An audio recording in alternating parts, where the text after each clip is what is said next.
A primeira doença bacteriana que eu quero mencionar para vocês é uma bactéria que a sua doença está associada à pele. No caso aí, são duas doenças, que é a acne e o tersol.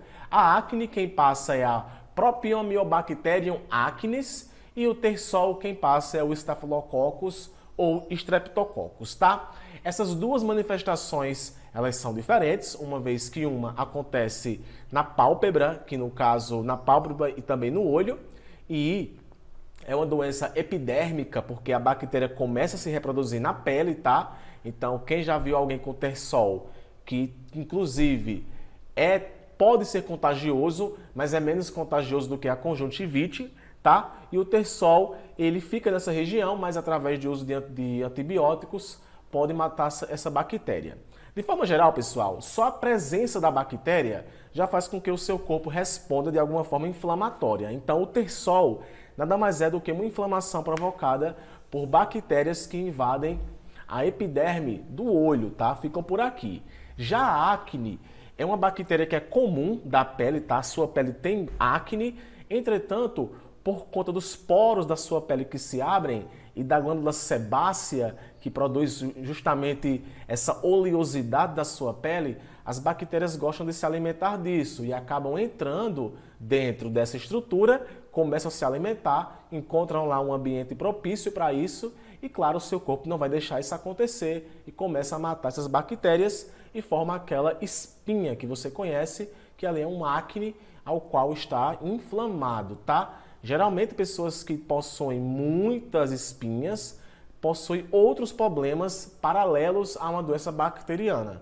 Por isso que o ideal é buscar um dermatologista, tá? Geralmente, as espinhas, elas são promovidas pela acne, tá? Mas é claro que o ideal é que você vá a um dermatologista para poder lhe dar o parecer real se a causa do aparecimento daquela bactéria é por outros fatores, tá? Então, acne, doença bacteriana, tá? Ambas aqui são doenças que são tratadas à base de antibióticos, ok?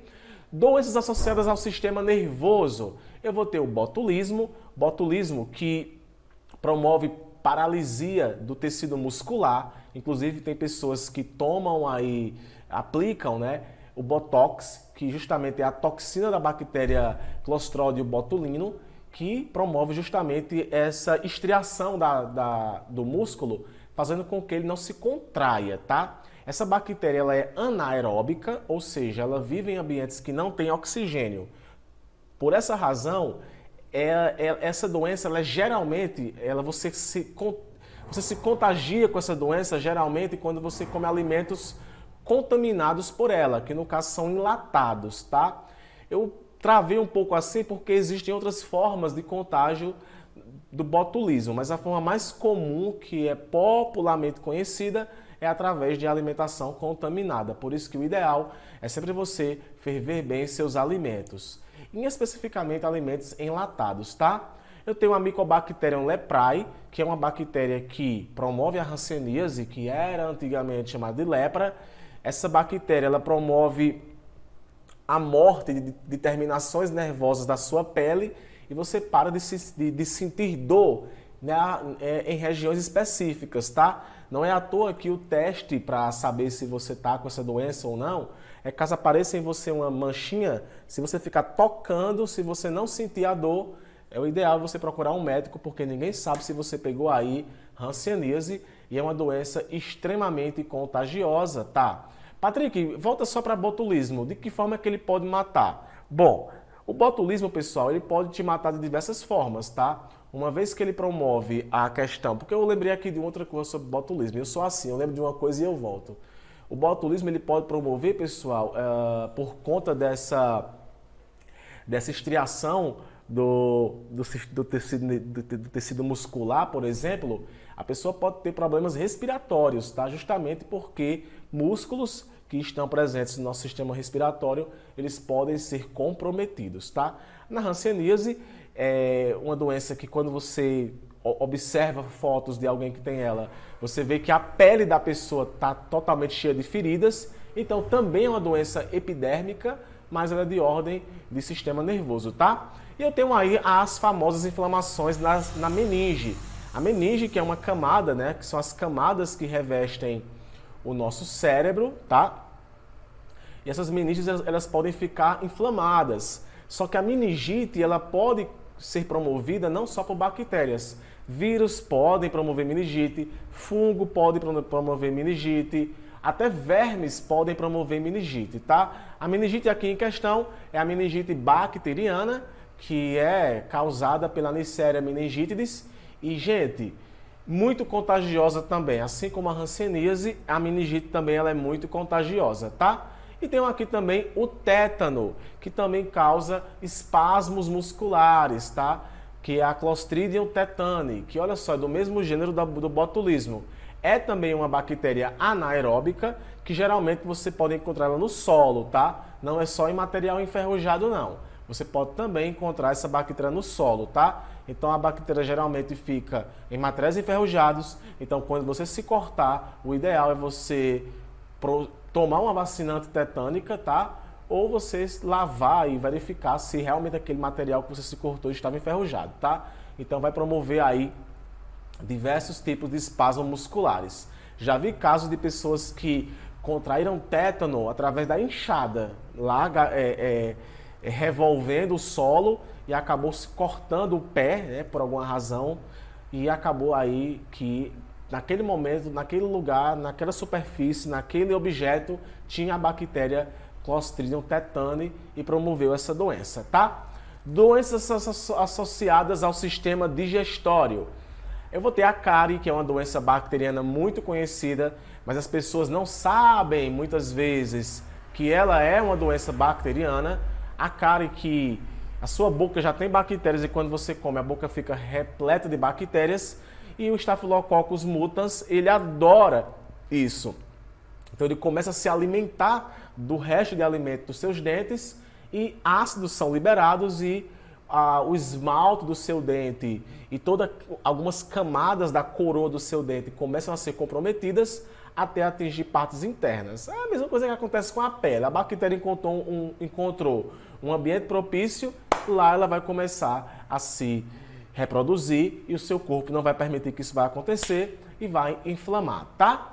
Eu tenho também a cólera, que é uma doença transmissível pela água, tá? Você se contagia com o Vibrio cholerae através da ingestão de água contaminada. Geralmente água que não tem saneamento básico, pessoas que moram aí em regiões que são mais subdesenvolvidas, as fezes, elas acabam tendo contato com a água que as pessoas bebem, né? Então, esse ambiente ele é propício para existir a presença dessa doença. E a cólera ela é marcada por multiplicação bacteriana no aparelho intestinal, tá? Essas bactérias vão promover aí uma má absorção de água. Não é à toa que essa doença também ela é chamada de pó de arroz, porque você justamente vai liberar muitas fezes aquosas e você vai ficar desidratado. Então, o ideal também, assim como a cárie também, é antibióticos, tá? Eu também tenho outro tipo de disenteria, que é a disenteria bacilar, que é do gênero Shigella, que você também pode pegar essa doença através da ingestão de água contaminada. E também tem uma febre tifoide, que também é outra doença de aparelho intestinal, que você também pode pegar essa doença através da ingestão de água ou, inclusive, também de alimentos contaminados, tá? Note que é o mesmo padrão, muda só a bactéria, mas o nível de endemia de cada uma delas é diferente, tá? Então tem lugares que tem mais cólera, tem lugares que tem mais disenteria, tem lugares que tem mais febre tifoide. Aqui no Brasil você encontra pessoas que têm cólera, acredite, tá? Doenças associadas ao sistema urinário, eu vou ter aí uma doença que não é muito mais conhecida, que é a leptospirose, que é o xixi do rato, né? Que molha, que o rato está no esgoto e de repente você acaba tendo contato com essa água e a bactéria que se encontra nesse líquido acaba entrando no seu corpo. E isso pode ter complicações urinárias, tá? Inflamações urinárias. E é uma doença que já foi muito popular aqui no Brasil, inclusive passava até comerciais dessa bactéria, dessa doença, ou melhor, no horário nobre, tá? Justamente porque era um perigo. Hoje ela não é tão conhecida, mas também é uma doença que pode levar ao óbito, é claro, e o tratamento com antibióticos é muito importante, ok? E eu tenho também as doenças associadas ao sistema genital. Eu vou ter a Neisseria gonorrhoeae e a sífilis, que é a treponema pallidum, que justamente são doenças que são ISTs, infecções sexualmente transmissíveis. Ambas as doenças comprometem totalmente o trato genital do homem e de mulheres, tá? A gonorreia, ela tem uma manifestação mais aguda, tá? Já a sífilis, ela pode regredir, passando para uma fase meio que crônica. Não é à toa que tem sífilis tipo 1, tipo 2, tipo 3 e vai ter até a sífilis congênita, ou seja, você pode passar para a mãe pode passar para o filho, tá? A prevenção dessa doença, o uso de preservativo, tá? Camisinha, não anticoncepcional injetável em si. Tem que ter o uso de anticoncepcional de barreira, que no caso seria a camisinha, ok? Gente, então essa é uma visão geral sobre as doenças bacterianas. Eu espero muito que você tenha gostado, tá? Para quem queria saber o nome das bactérias que transmitem as doenças, esse slide aqui eu preparei para isso, tá? Espero que você tenha gostado, me coloque à disposição para tirar qualquer outra dúvida. Um beijo e a gente se vê na próxima aula. Tchau, tchau!